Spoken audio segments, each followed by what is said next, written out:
Question कर लेते हैं, देन उसके बाद फिर हम आगे बढ़ते हैं, ठीक है। तो क्वेश्चन है हमारे पास, फॉर सपोज परचेजेस जो है हमारे पास वो है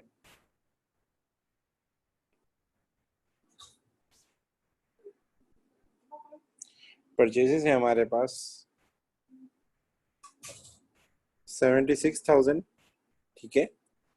बेटा कैलकुलेटर रख लीजिएगा अपने पास आप लोग जो है, ये मेरी हम्बल रिक्वेस्ट है, क्योंकि मेरे पास कैलकुलेटर नहीं है तो मुझे भी परेशानी होगी, फिर आपको भी परेशानी होगी। तो अगर आपके पास कैलकुलेटर हो तो प्लीज अरेंज कर लें और अपने पास रख लें अपने हाथ में, ठीक है। परचेज रिटर्न जो है हमारे पास, परचेज रिटर्न है वो है 500, ठीक है। एंड देन रेवेन्यू रिटर्न्स हमारे पास हैं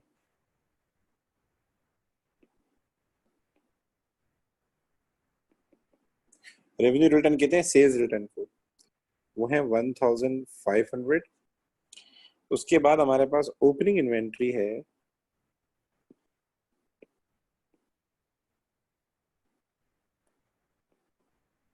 ओपनिंग इन्वेंट्री है अराउंड 6000, ठीक है। एंड क्लोजिंग इन्वेंट्री है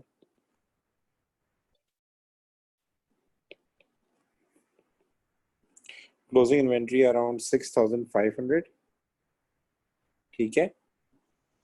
टोटल एक्सपेंसेस हैं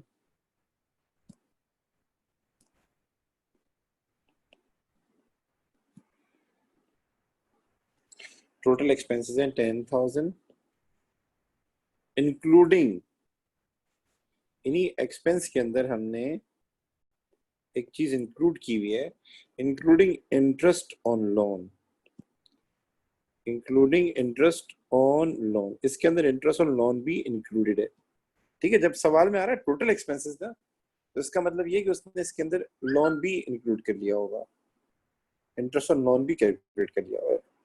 अच्छा जी, उसके बाद आगे है हमारे पास कैपिटल एम्प्लॉयड,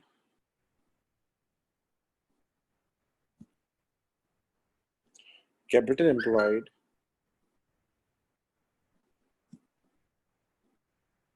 कैपिटल एम्प्लॉयड आ रहा है 75,000, ठीक है।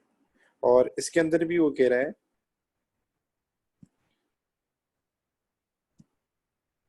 इंक्लूडिंग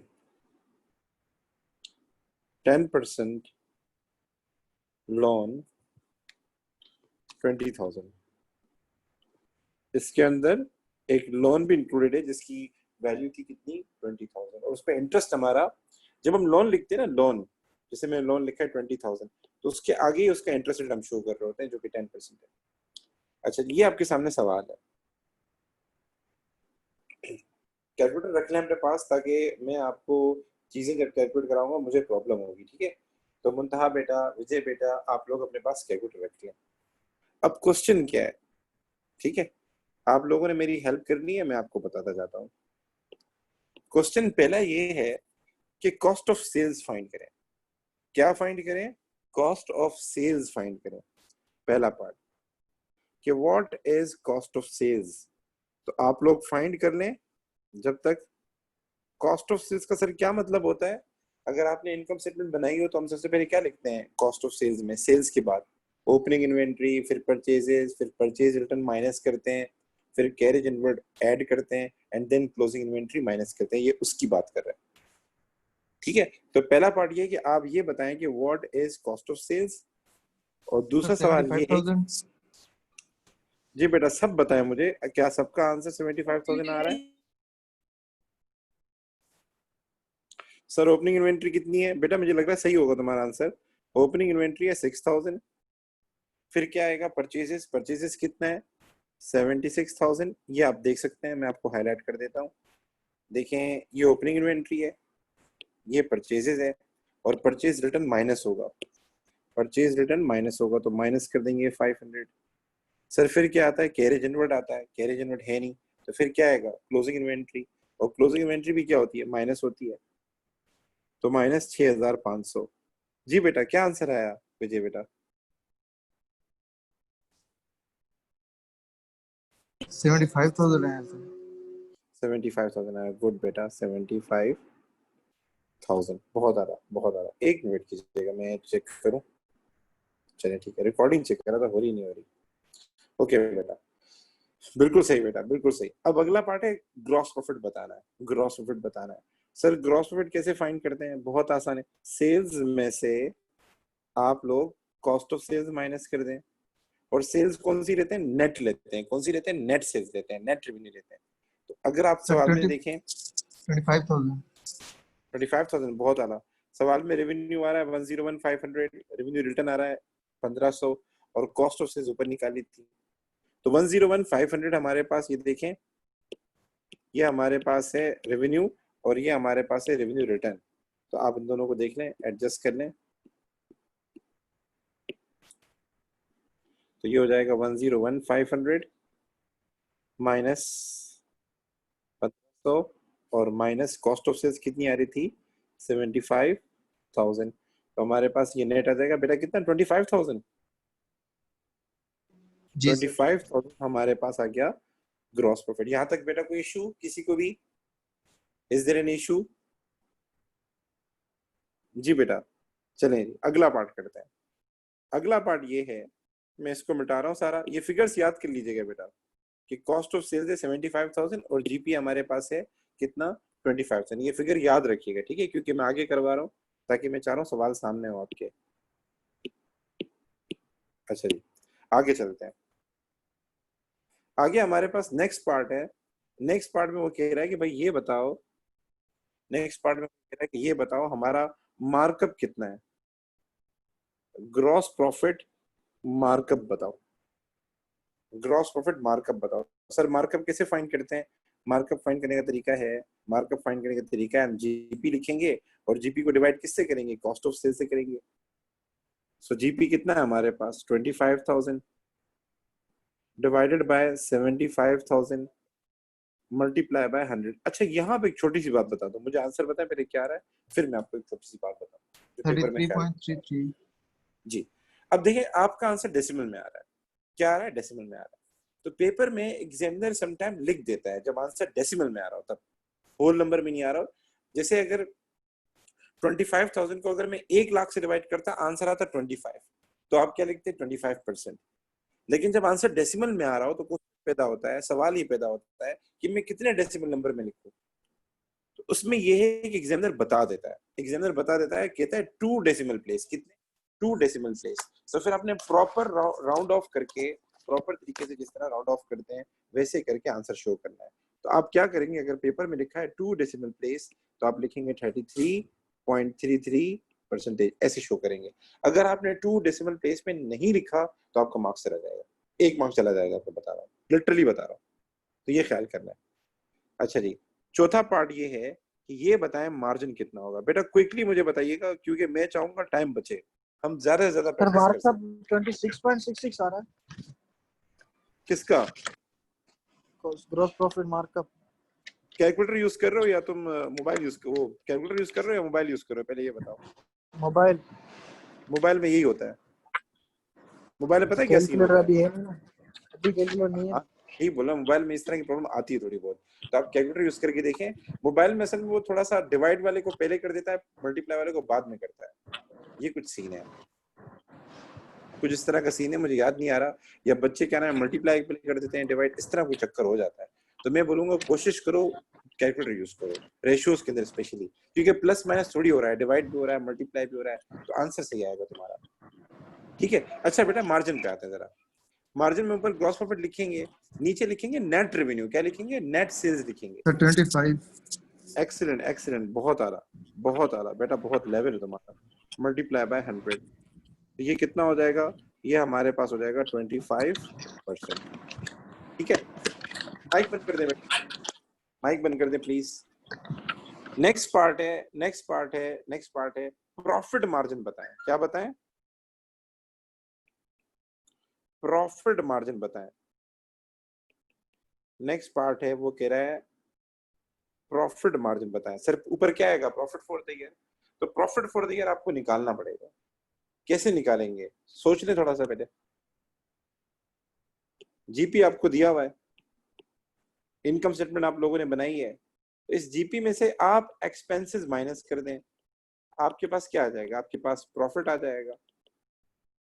ठीक है, ये जो जीपी दिया हुआ है इसमें से आप एक्सपेंसेस को माइनस कर दें तो आपके पास आ जाएगा प्रॉफिट आ जाएगा। वो प्रॉफिट आप लिखें एंड देन डिवाइड कर दें सेल से। तो अगर सर एक्सपेंसेस सर 15 15% आ रहा है सर। 15%, ठीक है। जिनको नहीं समझ में आया उनको मैं बता दूं, अगर आप इस सवाल में जाके देखें कि हमारे पास एक्सपेंसेस कौन कौन से हैं जो एडजस्ट हो सकते हैं, तो एक ही एक्सपेंस है जो हमारे पास यहाँ आ रहा है, वो ये रहा टोटल एक्सपेंसेस। इसमें इंटरेस्ट इंक्लूडेड है, हम सारे एक्सपेंस माइनस करते हैं सारे। ठीक है, तो इंटरेस्ट इंक्लूडेड है तो उसको अलग से माइनस करने की जरूरत नहीं है। तो आप क्या करें, जीपी में से 10,000 आप माइनस कर दें, आपके पास आंसर आ जाएगा 15,000। ये हमारा हो जाएगा प्रॉफिट फॉर द ईयर हो जाएगा, ये हो जाएगा हमारा प्रॉफिट फॉर द ईयर। इसी प्रॉफिट फॉर द ईयर को आप इधर लिखें, कितना है 15,000 एंड देन डिवाइड कर दें किससे, 1,00,000 से, जो आपकी नेट सेल्स है, एंड मल्टीप्लाई बाय 100 कर दें। आपके पास अल्टीमेटली आंसर आएगा 15%। आंसर जब होल नंबर में आए ना तो 15.00 करने की जरूरत नहीं है, फिर आप 15% लिखें। माइक बंद कर दे बेटा। यहां तक मेरे साथ हैं? Is there any issue? जी बेटा। सर ये सेल्स में जो आपने लिखा है 1,00,000, उसमें 1,01,500 आएगा ना? बेटा नेट सेल्स, मैंने कल अगर मैंने जो फॉर्मूला सिखाया था ना बच्चों को, उसमें मैंने बच्चों को ये बात बताई थी कि रेशियो एनालिसिस में हम नेट सेल्स यूज करते हैं। नेट सेल्स का मतलब होता है जो हमारा रेवेन्यू है, इस रेवेन्यू में से अगर कोई रेवेन्यू रिटर्न है तो माइनस करेंगे। तो 1,500 का रेवेन्यू रिटर्न भी तो हो रहा है ना, सेल्स रिटर्न भी तो आ रहा है ना, वो भी एडजस्ट करेंगे। अच्छा जी, अब आते हैं रिटर्न ऑन कैपिटल एम्प्लॉयड पे। रिटर्न ऑन कैपिटल एम्प्लॉयड पे अगला फॉर्मूला ये देखना, अगर आप में से कोई कैलकुलेट कर सकता है रिटर्न ऑन कैपिटल एम्प्लॉयड। इसमें मैंने आपको कल बताया था कि हम प्रॉफिट बिफोर इंटरेस्ट लेते हैं, तो आसान सा तरीका है, आप प्रॉफिट लिखें, उस प्रॉफिट में आप इंटरेस्ट ऐड कर दें अगर सवाल में कोई इंटरेस्ट आ रहा है, एंड देन इसको आप डिवाइड कर दें किससे, कैपिटल एम्प्लॉयड से। देन इसको आप डिवाइड कर दें किससे, कैपिटल एम्प्लॉयड से। ठीक है, और मल्टीप्लाई बाय 100 तो जरूर करें।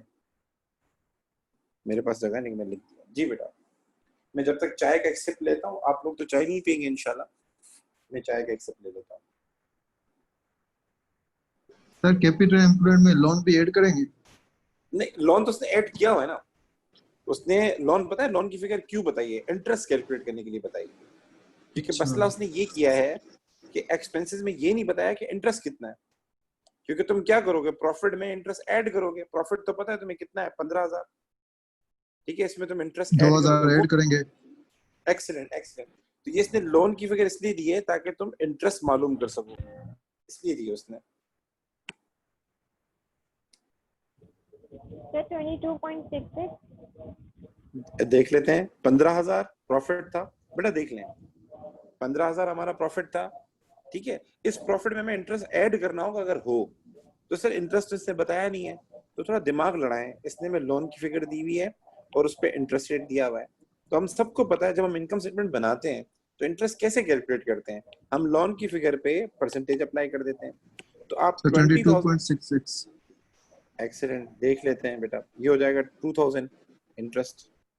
कैपिटल एम्प्लॉयड की फिगर इसने दी हुई है, इसमें लोन इंक्लूडेड है, मतलब कैपिटल प्लस लोन हमारे पास क्या होता है, कैपिटल एम्प्लॉयड होता है, लोन इंक्लूडेड है, तो आपने कोई अलग से ऐड नहीं करना। तो डिवाइड बाय 75,000 मल्टीप्लाई बाय 100, बताएं बेटा कितना हो जाएगा ये, 22.66 ज्यादा आ रहा होगा, 666 आ रहा होगा, क्या ख्याल है, ऐसा ही है?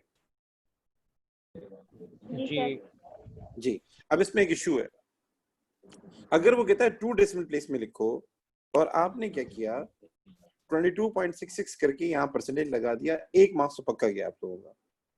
क्योंकि हम सबको पता है राउंडिंग ऑफ का रूल है कि अगर आपके पास जो नंबर आप ड्रॉप कर रहे हो वो 6 से बड़ा हो तो हम अल्टरनेट नंबर में क्या करते हैं, 1 ऐड कर देते हैं। अब ये जो नंबर है ना आपके पास, ये 6, ये 5 से ज्यादा है, तो आप क्या करेंगे, इसमें 1 ऐड कर देंगे। तो रूल फॉलो करने हैं। ए लेवल में तो बहुत सख्ती है बेटा, बता रहा हूँ। एक बच्चे के 6 मार्क्स गए थे सिर्फ राउंडिंग ऑफ पे खाली। आपसे पेपर इंशाल्लाह मैं शेयर करूंगा उसका। तो ये हो जाएगा 22.67%। ठीक है, ये ख्याल कीजिएगा आप लोग। यहाँ तक बात क्लियर है मेरी? जी गाइस, मेरी बात क्लियर है सबको? Yes sir. अच्छा जी, अब हम एक नया फॉर्मूला सीखते हैं एंड देन आगे चलते हैं। वो क्या है वो मैं बता देता हूँ आपको। ये जो फॉर्मूले मैंने आपको सिखाए थे ना सारे के सारे, gross profit margin, gross profit markup और प्रॉफिट मार्जिन ग्रॉस, इन सब का ताल्लुक प्रॉफिटेबिलिटी से था और इन सब में ऊपर प्रॉफिट आता है। आप चेक करने वाले, ग्रॉस प्रॉफिट के फॉर्मूले में ऊपर प्रॉफिट वो जीपी आता है, प्रॉफिट मार्जिन में ऊपर प्रॉफिट आता है और रॉस में भी ऊपर क्या आता है? प्रॉफिट बिफोर इंटरेस्ट आता है। सब में प्रॉफिट ऊपर आता है और सारे के सारे फॉर्मूले मल्टीप्लाई बाय 100 होते हैं। ठीक है, 100 का रीजन भी मैंने आपको बता दिया था। कुछ हमारे पास होते हैं, ये थे प्रॉफिटेबिलिटी के फॉर्मूले जो आपके कोर्स में। कुछ हमारे पास होते हैं एफिशिएंसी रेशियो।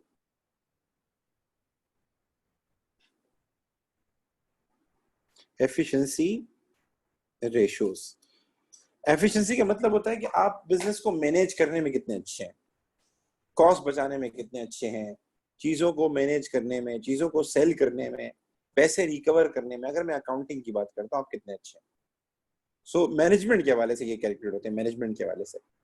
तो मैनेजमेंट का जो पहला काम होता है ना, पहला काम वो होता है सामान सेल करना, सामान स्टॉक नहीं करना।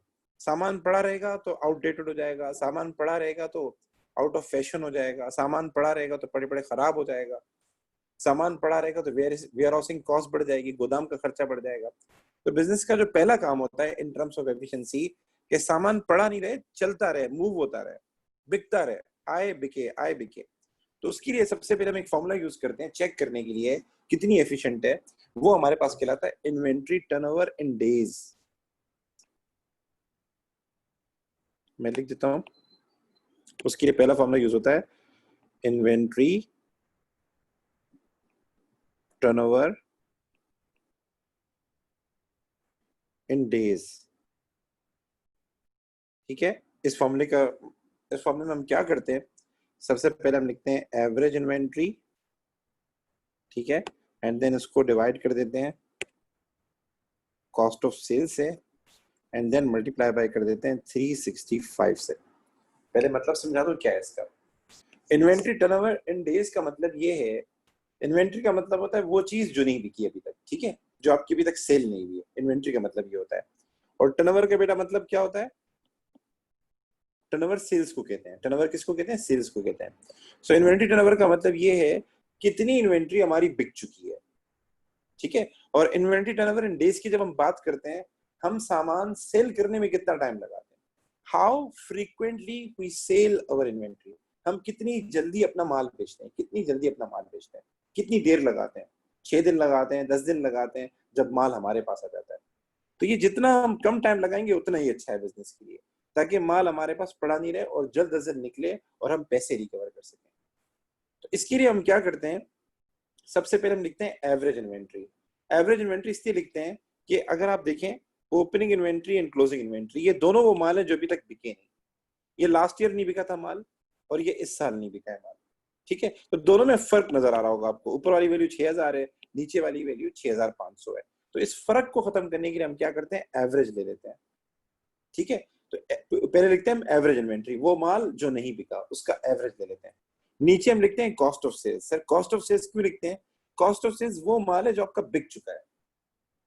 ठीक है, ऊपर लिखते हैं एवरेज इन्वेंट्री, वो माल जो नहीं बिका। नीचे हम लिखते हैं कॉस्ट ऑफ सेल्स, वो माल जो आपका बिक चुका है, ये उसकी कॉस्ट है। कॉस्ट ऑफ सेल्स का मतलब ये है कि जो माल आपके बिक चुका है उसकी कॉस्ट है। तो आपके पास एक रेशियो आ जाएगा, एक रेशियो आ जाएगा। इसको मल्टीप्लाई बाय 365 करेंगे तो आपके पास डेज आ जाएंगे कि कितने दिन लगते हैं ऑन एवरेज हमें माल सेल करने में। यहां तक मेरी बात क्लियर है बेटा? मेरी बात क्लियर है कि मैंने जी सर।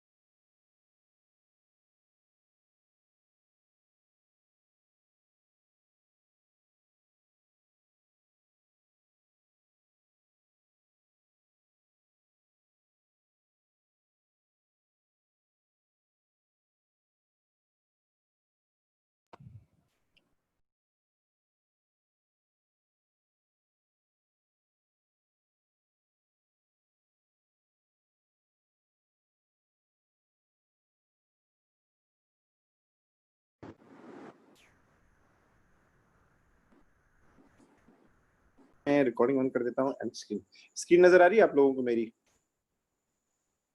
बेटा स्क्रीन नजर आ रही है आप लोगों को? चलिए जी, चलिए हम एफिशिएंसी रेशियो के ऊपर आते हैं। एफिशिएंसी रेशियो में मैं आपको ये बता रहा था कि हमारे पास एक फॉर्मूला होता है। एफिशिएंसी का मतलब होता है कि हमारी जो मैनेजमेंट है वो कितनी अच्छी है इन टर्म्स ऑफ अकाउंटिंग, मतलब सामान सेल करने में, पैसे रिकवर करने में। मैनेजमेंट का मेन काम क्या होता है? सामान सेल करना, पैसे रिकवर करना, सप्लायर को पैसे अदा करना, और इसके अलावा बहुत सारे काम होते हैं। लेकिन हमारे कोर्स में जो शामिल है उसमें एक शामिल है सामान सेल करना, यानी इन्वेंट्री को सेल आउट करना, ये शामिल है। तो मैनेजमेंट का जो पहला काम होता है वो ये होता है कि जो भी हमारे पास माल है वो जल्द अज जल्द बिके, वो जल्द अज जल्द बिके, पड़ा नहीं रहे। माल अगर पड़ा रहेगा, स्टॉक रहेगा, तो आपके पास, आपके ऊपर गोदाम का खर्चा आएगा, पड़े पड़े वो खराब हो जाएगा, ठीक है। पड़ा रहेगा तो वो आउटडेटेड हो जाएगा, फिर बिकेगा नहीं। उससे अच्छी बेहतर टेक्नोलॉजी मार्केट में आ जाएगी। सो ये हम कैसे जज करेंगे कि हमारी मैनेजमेंट कितना टाइम लगाती है सामान सेल करने में? तो उसके लिए क्या नाम है, एक फॉर्मूला हम यूज करते हैं, उसको हम कहते हैं इन्वेंट्री टर्नओवर, और ये डेज में होता है, ठीक है। ज्यादातर हम डेज में निकालते हैं।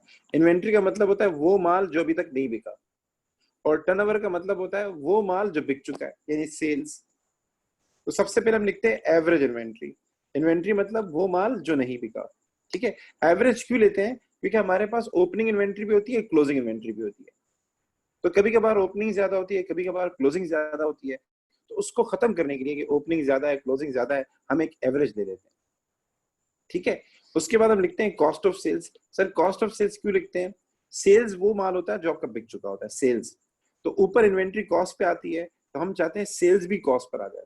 तो कॉस्ट ऑफ सेल्स का मतलब क्या है? वो माल जो आपने बेचा था उसकी कॉस्ट। कॉस्ट ऑफ सेल्स का मतलब क्या है? वो माल जो आपने सोल्ड आउट किया था उसकी कॉस्ट। तो दोनों चीजें कॉस्ट हो जाएंगी। तो आपके पास एक रेशियो आ जाएगा। ऊपर क्या था? वो माल जो नहीं बिका, नीचे वो माल जो बिक चुका है, दोनों का एक रेशियो आ जाएगा। उसको मल्टीप्लाई बाय 365 करेंगे तो वो डेज में कन्वर्ट हो जाएगा वो रेशियो। तो ये सवाल आपके सामने दिया हुआ है, इसको सॉल्व सर करते हैं। एवरेज इन्वेंट्री कैसे निकालेंगे? Opening plus closing divide by 2। जिस तरह एवरेज निकालते हैं ना, एवरेज निकालने का एक सिंपल सा फॉर्मूला होता है, वो होता है ओपनिंग प्लस एंडिंग या प्लस क्लोजिंग ले लें, और डिवाइड बाय, अगर 2 नंबर है तो उसका ये फॉर्मूला होता है, डिवाइड बाय 2 कर दें। 3 नंबर है तो फिर आप 3 नंबरों को प्लस करें, डिवाइड बाय 3 करें, ठीक है। तो इसको सॉल्व करते हैं। तो सबसे पहले हमें क्या चाहिए होगा? सबसे पहले हमें एवरेज इन्वेंट्री की जरूरत पड़ेगी। तो ओपनिंग इन्वेंट्री कितनी है? 6000, और क्लोजिंग इन्वेंट्री कितनी है?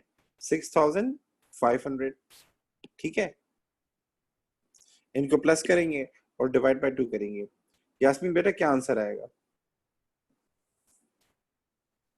6250। 6250, ठीक है। ये हमारे पास हो गया, ये हमारे पास आ गई एवरेज इन्वेंट्री, ठीक है। ये कहलाएगी एवरेज इन्वेंट्री। अब आते हैं इन्वेंट्री टर्नओवर इन डेज निकालते हैं।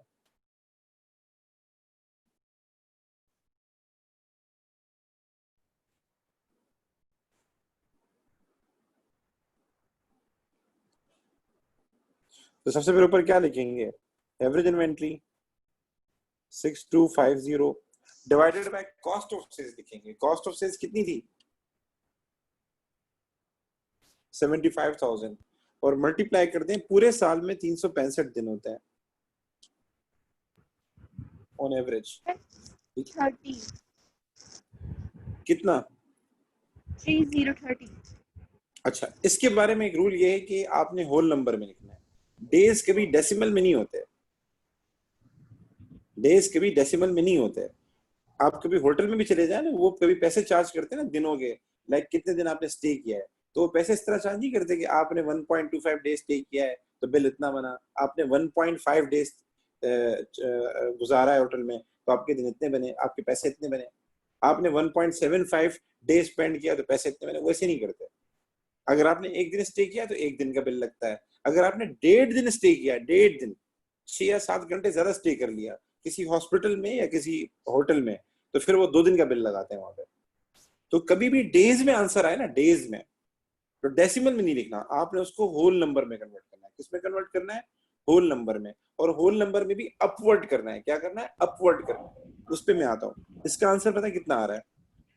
एक्चुअल आंसर पता है 30.41 20 30.41 30.41 ठीक है, मैं लिख देता हूँ 30.41 ठीक है, ये एक्चुअल आंसर था।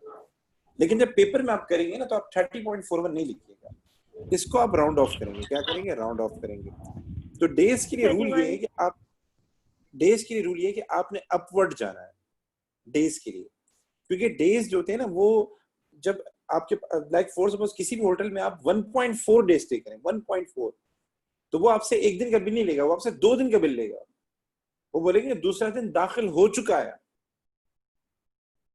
हॉस्पिटल चले जाए, बंदा एडमिट है, आपने 1.4 डे स्टे किया वहां पर, यानी एक दिन पूरा, और दूसरे दिन आपने कोई 6 घंटे स्टे किया, तो वो आपसे पूरे 2 दिन का बिल चार्ज करेंगे, जो नॉर्मल रूल है।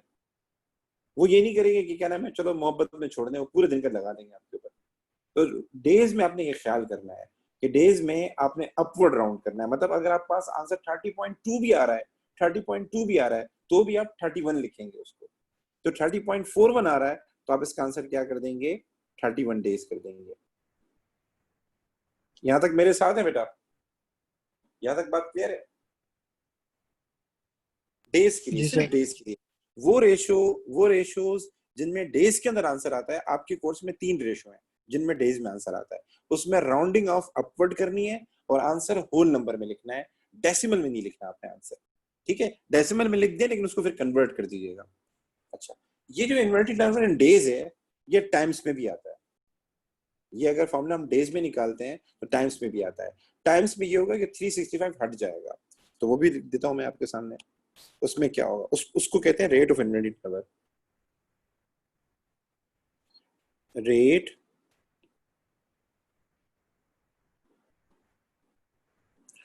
ऑफ इन्वेंट्री टर्नओवर, ये आंसर टाइम्स में आएगा।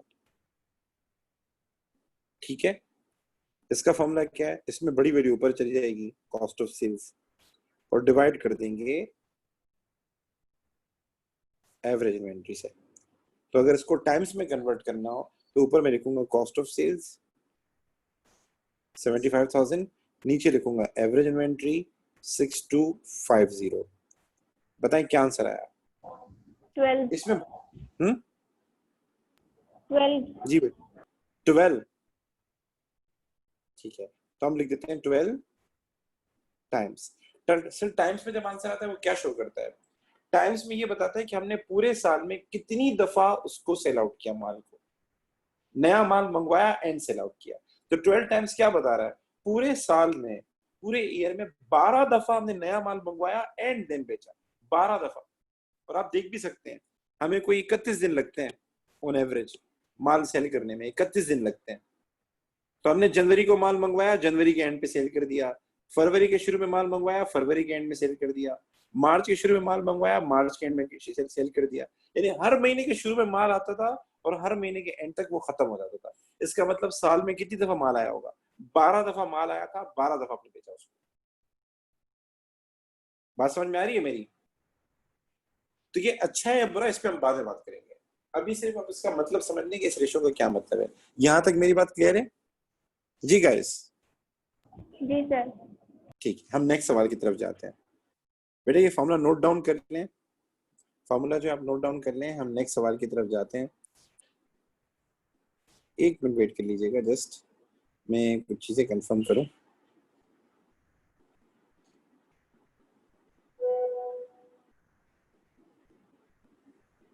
ओके, चलें जी, हम नेक्स्ट सवाल की तरफ आते हैं। फॉर सपोज हमारा रेवेन्यू है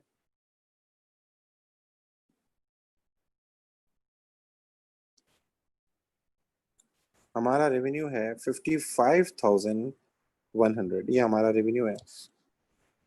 हमारा रेवेन्यू रिटर्न जो है, रेवेन्यू रिटर्न कहते हैं सेल्स रिटर्न को, रेवेन्यू रिटर्न है 1,100।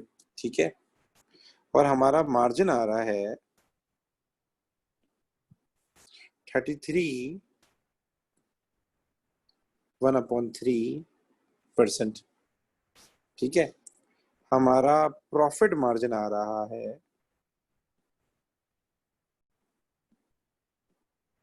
इसमें मिसिंग फिगर्स हैं, पीछे आपको रेशियो कैलकुलेट करने पड़ते थे, यहाँ मिसिंग फिगर है, ये मैं करवा रहा हूँ आपको। बेटा मैंने आपको को होस्ट बनाया, नाम क्या है यास्मीन, आप ऐड कर सकते हैं लोगों को, ठीक है। जी सर। आपके स्टेटस में इजाफा हो गया तो थोड़ा आपको खुशी का इजहार करना चाहिए।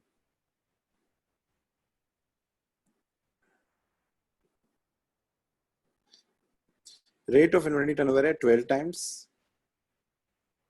ठीक है, और क्लोजिंग इन्वेंट्री है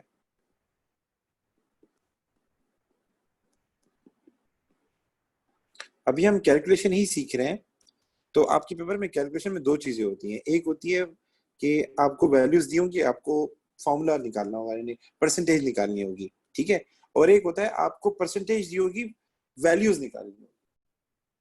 लाइक उसने आपको प्रॉफिट मार्जिन दे दिया है, ठीक है, मार्जिन भी दे दिया है, कॉस्ट ऑफ सेल्स नहीं दी, वो आपको फाइंड करनी पड़ेगी, ठीक है। तो पहला सवाल, पहला पार्ट कैसे करेंगे बता देता हूँ, टेंशन नहीं लें। पहला सवाल ये है कि ये बताएं हमारा ग्रॉस प्रॉफिट कितना है। पहला सवाल ये बताएं ग्रॉस प्रॉफिट कितना है। सर ग्रॉस प्रॉफिट तो आपने ये सिखाया था कि सेल्स में से जब कॉस्ट ऑफ सेल्स माइनस करते हैं तो ग्रॉस प्रॉफिट आता है। यहां क्या करें, तो यहां सोचो उसने दिया क्या है, मार्जिन दिया हुआ है, तो आप सोचें कि इसका अगर हम फॉर्मूला लिखें, जो मार्जिन का फॉर्मूला है वो हम लिखें, तो क्या उसके फॉर्मूले, क्योंकि इसने इसकी वैल्यू परसेंटेज दी हुई है ना, तो परसेंटेज दी हुई तो मतलब इसका फॉर्मूला आप यूज कर सकते हैं, तो इसका फॉर्मूला आप लिखें एंड देन गौर करें क्या क्या कोई मिसिंग फिगर फाइंड हो सकती है नहीं हो सकती। सोचें जरा,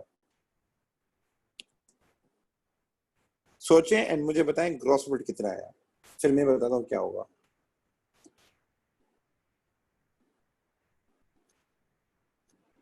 मार्जिन का फॉर्मूला ये है,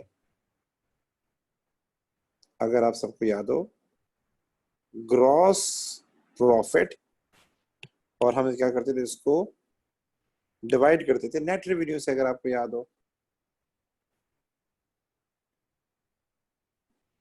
ठीक है, एंड देन हम क्या करते थे मल्टीप्लाई बाय 100 करते थे, ऐसे ही है,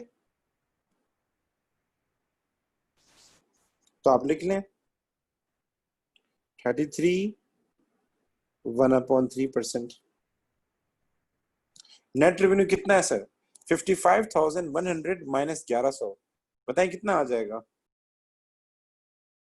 54,000। नहीं गलत बताएं, 55,100 माइनस 1100, 1100 है बेटा, 1100 है ये, वो 55,100 है, जहां तक मैं समझता हूँ 54,000 आ जाएगा, क्या ख्याल है, ऐसा ही है। जी सर सर। मैंने यही बताया। अच्छा अच्छा, मुझे सुना ही नहीं दिया, और मल्टीप्लाई बाय 100, जीपी आपको फाइंड करना है। अब क्या होगा सर, अगर हम इस 100 को इग्नोर करना चाह रहे हैं ना, ये 100 यहाँ मल्टीप्लाई हो रहा है, वहां जाके क्या हो जाएगा, डिवाइड हो जाएगा, मतलब इसको आप डेसिमल में कन्वर्ट कर दें, इसको आप डेसिमल में कन्वर्ट कर दें, तो आप कर लें 33 1/3 डिवाइड बाय 100 कर दें, या आप डायरेक्टली लिखते हैं। अच्छा एक और चीज बताऊं, एक और चीज, कभी भी आपको ये देना 33 अपॉन 1/3, इसकी जगह आप सिंपल सा फ्रिक्शन यूज कर सकते हैं, सिंपल सा फ्रिक्शन यूज कर सकते हैं, जिंदगी आसान हो जाएगी। बेसिकली ये डेसिमल में बराबर होता है 33.33 के बराबर होता है, एंड सो ऑन। लेकिन जब आप इसको डेसिमल में लिख के मल्टीप्लाई करेंगे ना इसके साथ 54,000 के साथ, तो आपको मसला होगा, वैल्यूज ऊपर नीचे हो जाएंगी। तो इसका बेस्ट तरीका ये होता है, कभी भी पेपर में आपको 33.33% दे दे या 33 1/3% दे दे, आप इसकी जगह पे लिखते हैं 1/3, सिंपली 1/3 लिखते हैं, उससे जिंदगी आसान हो जाती है। तो हमें इसको डेसिमल में कन्वर्ट करना है, डेसिमल में कन्वर्ट करना है ताकि हमारे लिए कैलकुलेशन आसान हो जाए। तो आप डेसिमल में भले कन्वर्ट नहीं करें, आप इसकी जगह लिखते हैं 1/3 लिखते हैं, ठीक है, इसकी जगह लिखते हैं 1/3 लिखते हैं। यहां तक मेरे साथ हैं, ये 54,000 क्या होगा, यहाँ की क्या हो जाएगा, मल्टीप्लाई हो जाएगा, और यहाँ रह जाएगा हमारे पास जीपी, ठीक है, यहाँ रह जाएगा हमारे पास जीपी। तो आप जरा मल्टीप्लाई करें जीपी 54,000 को 1/3 से, या 54,000 को डिवाइड कर दें 3 से, बताएं कितना आंसर आया।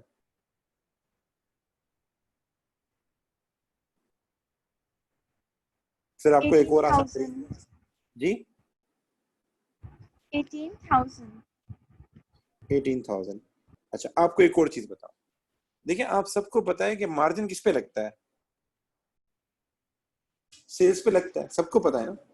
तो अगर हमें जीपी निकालना हो तो बड़ा आसान तरीका है, हम डायरेक्टली नेट सेल्स निकाल लेते हैं, जो कि कितनी आ जाएगी 54,000, और उसको आप मल्टीप्लाई कर दें 1/3 से, आपके पास डायरेक्टली जीपी आ जाएगा।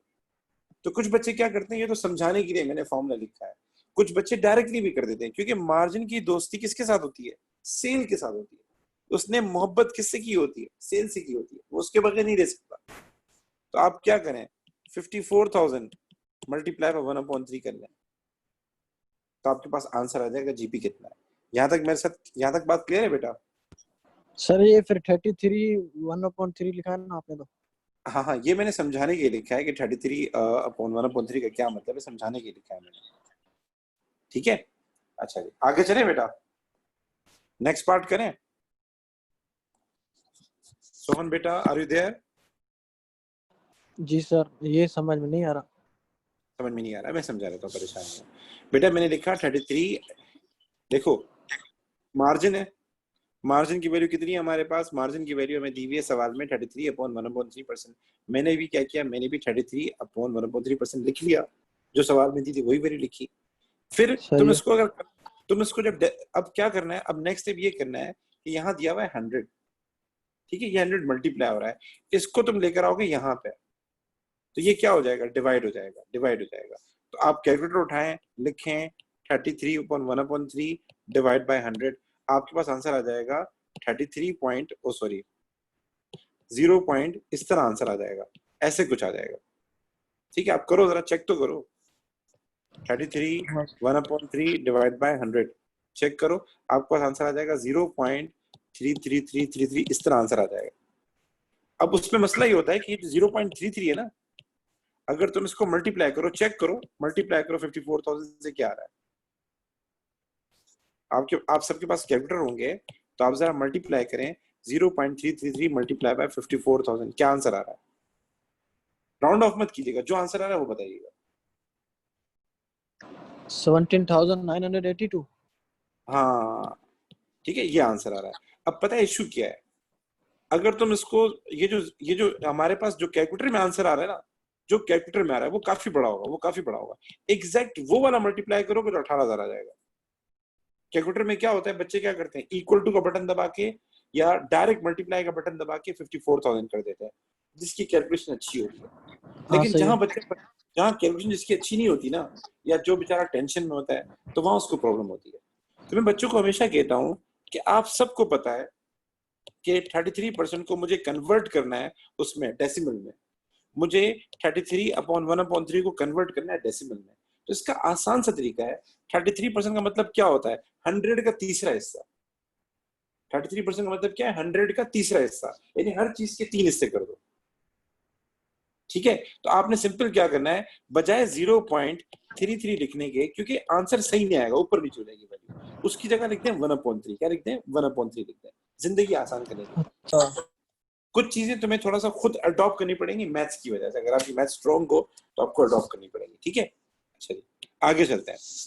आगे नेक्स्ट स्टेप है हमारे पास, वो है कॉस्ट ऑफ सेल्स, हमें फाइंड करनी है। क्या फाइंड करनी है, कॉस्ट ऑफ सेल्स। तो बेटा मेरी हेल्प करें, कॉस्ट ऑफ सेल्स जल्दी से बताएं कितनी आएगी, क्योंकि ये तो आसान है। सेल्स आपको पता है कितनी है, सेल्स में से जीपी माइनस करना है, जल्दी से बताएं कितनी आएगी।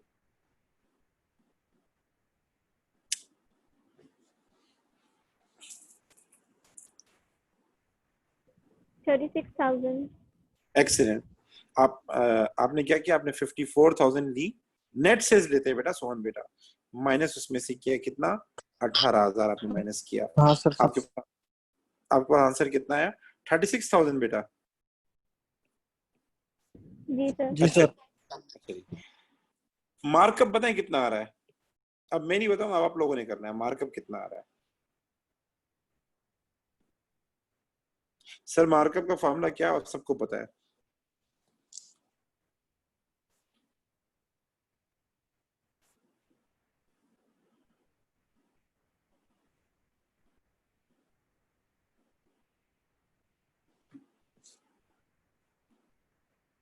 GP divide by cost of sales बेटा।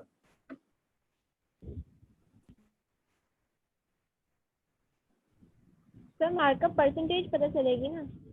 हाँ, मार्कअप का मतलब मार्कअप की परसेंटेज बतानी है आपको। 50%। 50%, ठीक है ना? 50%। शाबाश, 50%, बहुत आला। मतलब काफी हद तक चीजें आप लोगों को समझ में आ रही है, ठीक है।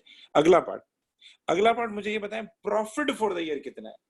तो आपने खुद सोचना है, जिस तरह मैंने जीपी फाइंड किया ना, वैसे खुद सोचना है कि भाई उसने हमें सिर्फ प्रॉफिट की परसेंटेज बताई है, सिर्फ प्रॉफिट की परसेंटेज बताइए। आपने खुद सोचना है कि इसका फॉर्मूला लिखूं। मैंने बताया था जब कोई परसेंटेज दी हुई हो तो उसका फॉर्मूला लिखो, कुछ तो कुछ पता लग जाएगा।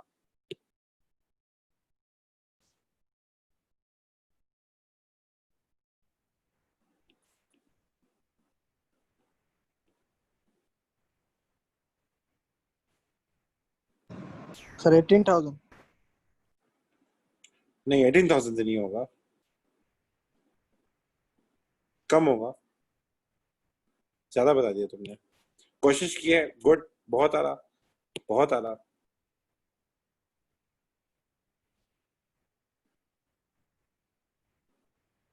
ठीक है, ये मैं फॉर्मूला लिखा हूँ सारा उसका।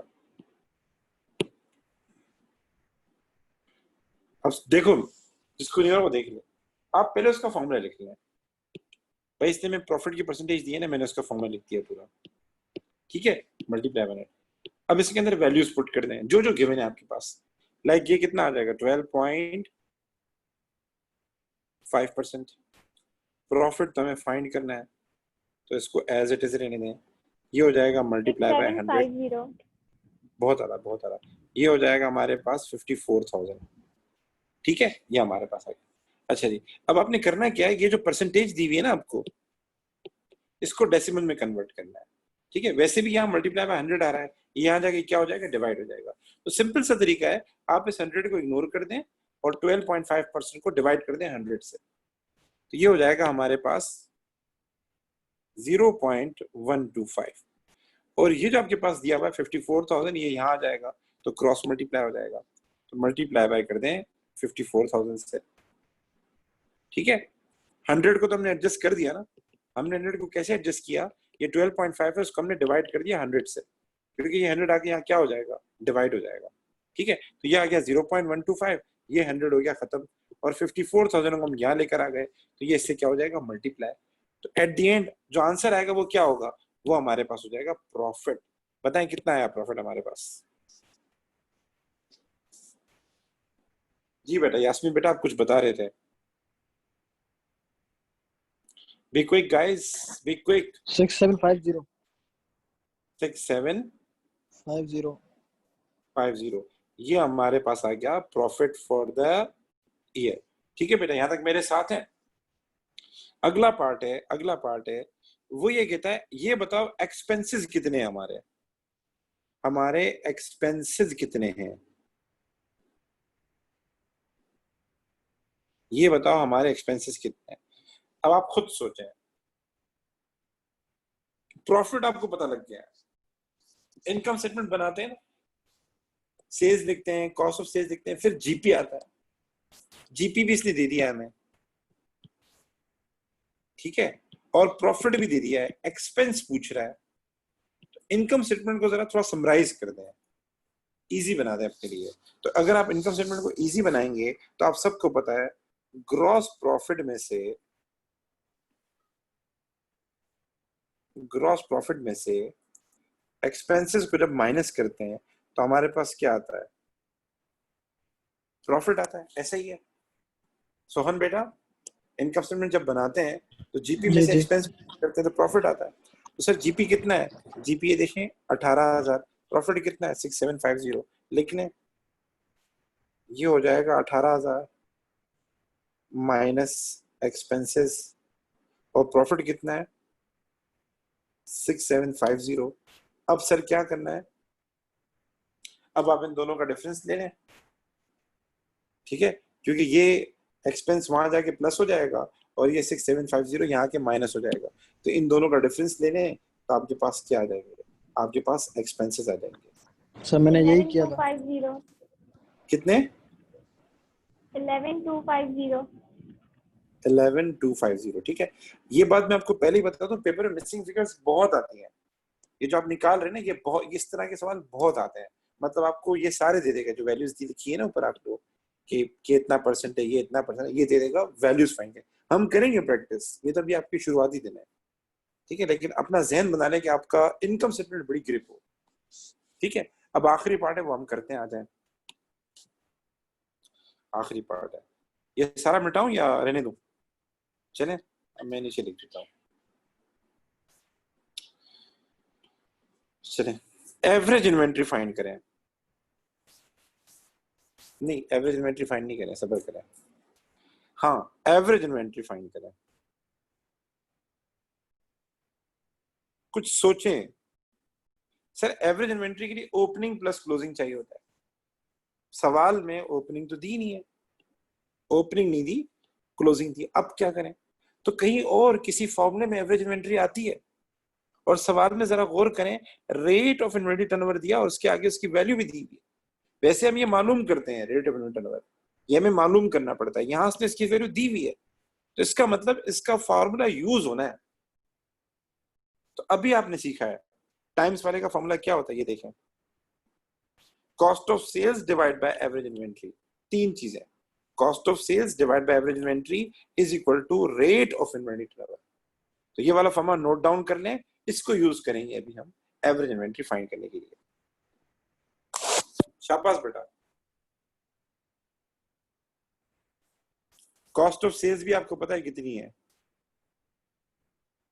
ये रही कॉस्ट ऑफ सेल्स, और इन्वेंट्री टर्नओवर भी दिया हुआ है, एवरेज फाइंड हो सकता है।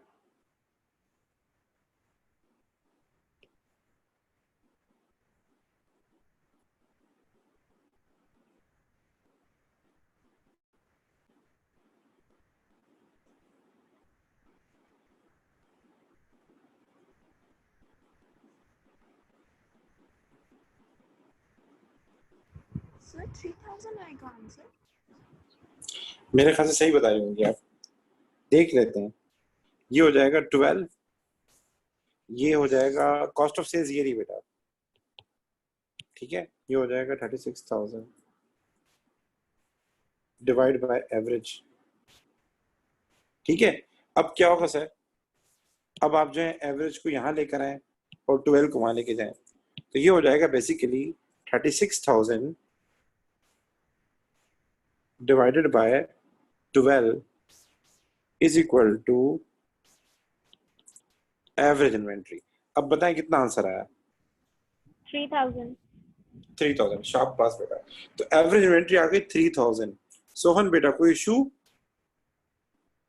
No sir. No sir. अब आते हैं आखिरी पार्ट पे, इसको याद रखना, एवरेज इन्वेंट्री कितनी है। अब मैं कुछ चीजें मिटा रहा हूँ ताकि मेरे लिए आसानी हो। सर ये मिटाया नहीं ना, लिखी नहीं है, फिर अलग अलग पता अच्छा ठीक है, ओके ओके, ये नोट डाउन करो ना, फिर इसकी स्क्रीनशॉट ले लो ना तुम यार, इसकी ठीक है सर, स्क्रीनशॉट ले लिया। ले लिया स्क्रीनशॉट, अच्छी तरीके से ले लो, सुकून से लो, ठीक है। अच्छा जी, ये रिकॉर्डेड से, ये जो सेशन है रिकॉर्डेड है, मतलब इसकी वीडियो आपको सुबह में अवेलेबल हो जाएगी। इससे पहले जो कल मैंने पढ़ाया था वो भी मैंने रिकॉर्ड किया हुआ है, तो आप जाके दोबारा देख सकते हैं। YouTube पे रखेंगे या YouTube पे रखता हूँ भाई, सबके भले के लिए रखता हूँ। अच्छा जी, आते हैं। अच्छा अब पढ़ते हैं आगे। अब नेक्स्ट आखिरी पार्ट है आज का, वो है ओपनिंग इन्वेंट्री फाइंड करनी है, बल्कि मैं येलो से करता हूँ, ज्यादा अच्छा होता है, अट्रैक्टिव होता है।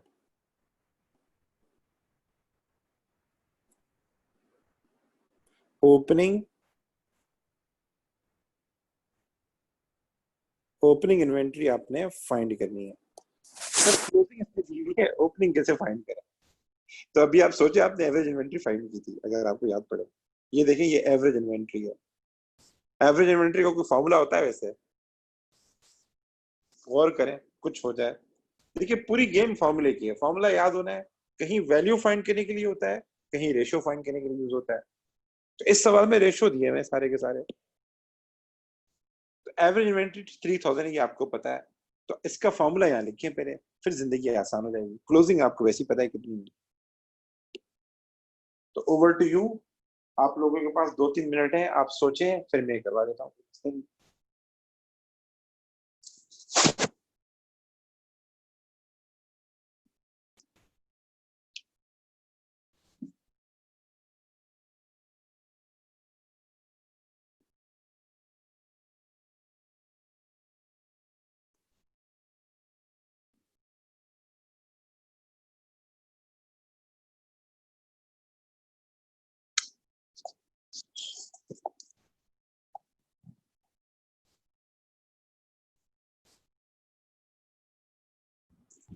सर 3500। ठीक है, बिल्कुल देख लेता हूँ। Opening plus closing divide by 2। तो एवरेज इन्वेंट्री कितनी थी? 3000। इसकी जगह वैल्यू लिख दें। ये डिवाइड बाय 2 है तो ये मल्टीप्लाई बाय 2 हो जाएगा। ये 2 यहाँ के क्या हो जाएगा? मल्टीप्लाई हो जाएगा। तो मैं डायरेक्ट कर रहा हूँ, is equal to opening find करना है, क्लोजिंग ये रहा 2500। मैं लिख देता हूँ 2500, तो ये हो जाएगा 6000। ठीक है, 3000 मल्टीप्लाई बाय 2 6000 हो जाएगा। और ये 2500 जो है ना, ये प्लस हो रहा है, यहाँ की क्या हो जाएगा? माइनस हो जाएगा। तो माइनस कर देता हूँ 2500, तो हमारे पास आ जाएगी ओपनिंग इन्वेंट्री। ठीक है, ओपनिंग इन्वेंट्री कितनी आ जाएगी? ये आ जाएगी 3500। जैसे कि हमारी बहन ने बताया, सही बताया, 3500 इज द आंसर। यहाँ तक सही है बेटा?